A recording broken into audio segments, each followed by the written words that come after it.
নমস্কার বন্ধুরা, রুবির হোম কিচেনে আপনাদের সকলকে স্বাগত জানাই। আজকে বানাবো ব্রেড বা পাউরুটির একটা রেসিপি। আপনারা তো চিকেন সাটে, মটন সাটে আর পনির এইসব সাটে খেয়েছেন, তবে একবার ব্রেডের সাটে করে আপনারা দেখতে পারেন। প্রথমে আমি 4 চৌকো করে ক্যাপসিকাম আর পেঁয়াজকে কুচিয়ে নিয়েছি আর অল্প তেলে এইভাবে হাই হিটে একবার নাড়াচাড়া করে তুলে নিচ্ছি। যেহেতু এটা ব্রেডের তৈরি হবে, তা ক্যাপসিকাম পেঁয়াজগুলো শক্ত রয়ে যাবে, তাই এইভাবে আমি একবার তেলের মধ্যে নাড়াচাড়া করে তুলে নিলাম। তারপর কয়েকটা ব্রেডকে এইভাবে চারিদিকটা আমি কেটে নিয়ে রেডি করে নিলাম। আর এখানে আমি একটা বড় সাইজের আলুকে সেদ্ধ করে গ্রেট করে নিয়েছি। আর এর মধ্যে দিয়ে দিচ্ছি হলুদ গুঁড়ো, লঙ্কার গুঁড়ো, ধনে গুঁড়ো, জিরে গুঁড়ো, স্বাদ অনুযায়ী লবণ আর সামান্য পেঁয়াজ কুচি আর ধনেপাতা কুচি। এইভাবে দিয়ে আমি সমস্ত আলুটাকে ভালো করে মাখিয়ে পুরটা বানিয়ে নেব। এরপর যে ব্রেডগুলো কেটে রেখেছিলাম, সে ব্রেডের ওপরে আস্তে আস্তে ধীরে ধীরে আমি এগুলো চারিদিক চাড়িয়ে দেব। এইভাবে ব্রেডটা রেডি করে নেব। সমস্ত ব্রেড রেডি করে একটার উপরে একটা দিয়ে এইভাবে ছোট ছোট পিস করে নেবেন। আমি আগে ছোট ছোট করে পিস করে রেখে দিয়েছি। আর কয়েকটা আমি শাঁটের কাঠি নিয়েছি। আর এই যে আমি এখানে ক্যাপসিকাম পেঁয়াজের যে একবার করে তেলে নাড়াচাড়া করে নিয়েছিলাম, সেটা এখানে নিয়ে ক্যাপসিকাম, তারপর পেঁয়াজ, তারপর ব্রেড, আবার ক্যাপসিকাম পেঁয়াজ এইভাবে দিয়ে শাঁটেটাকে রেডি করে নেব। এগুলো যারা চিকেন বা মটন বা অনেকে পনির খেতে পছন্দ করেন না, তবে এই রেসিপিটা একবার করে দেখবেন। ছোট থেকে বয়স্করা সকলে এইটি পছন্দ করবে। আর এটি গরম গরম পরিবেশন করলে খুবই ভালো লাগবে।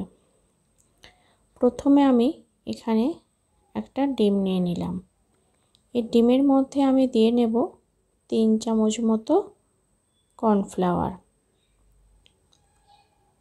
কর্নফ্লাওয়ার দিয়ে আমি সমস্ত ভালো করে আমি মাখিয়ে নেব। তাতে আমি একটু দিয়ে দিলাম অল্প করে লবণ। এইভাবে মাখিয়ে নিয়েছি আর ব্রেডটাকে এইভাবে তার উপরে দিয়ে গোটাটাকে আমি এই ব্যাটারটাকে দিয়ে দেব। দিয়ে ওদিকে আমার কড়াইয়ের মধ্যে তেল গরম হয়ে গেছে। এরপর একটা একটা করে এইভাবে আমি সমস্ত ব্রেড শাঁটেগুলোকে দিয়ে নেব। এরপর আমি আরও কয়েকটা দিয়ে ভাজতে থাকব।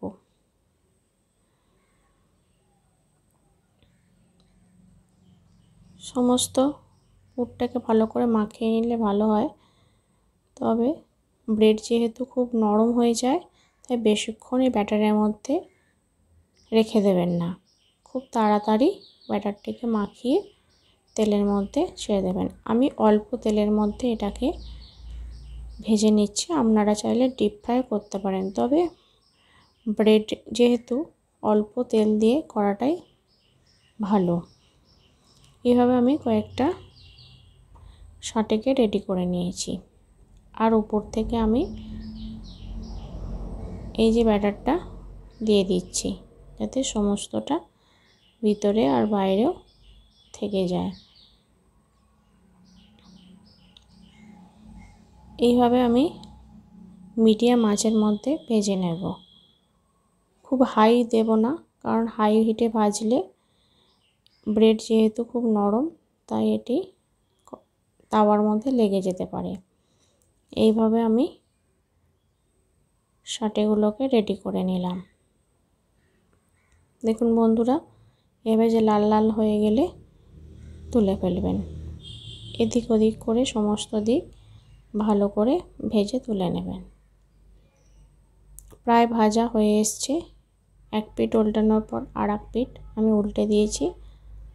আর তেলটাকে মাঝে মাঝে এর চারিপাশে দিয়ে নিচ্ছি। এই রেসিপিটা আপনারা বাড়িতে ট্রাই করবেন।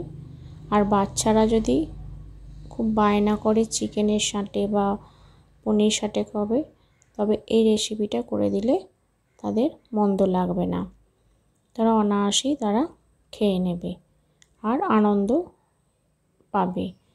তাই এই রেসিপিটা আপনারা বাড়িতে ট্রাই করুন। আর যদি ভালো লাগে অবশ্যই আমাকে লাইক, কমেন্ট, শেয়ার করবেন আর সাবস্ক্রাইব করে আমার পাশে থাকবেন।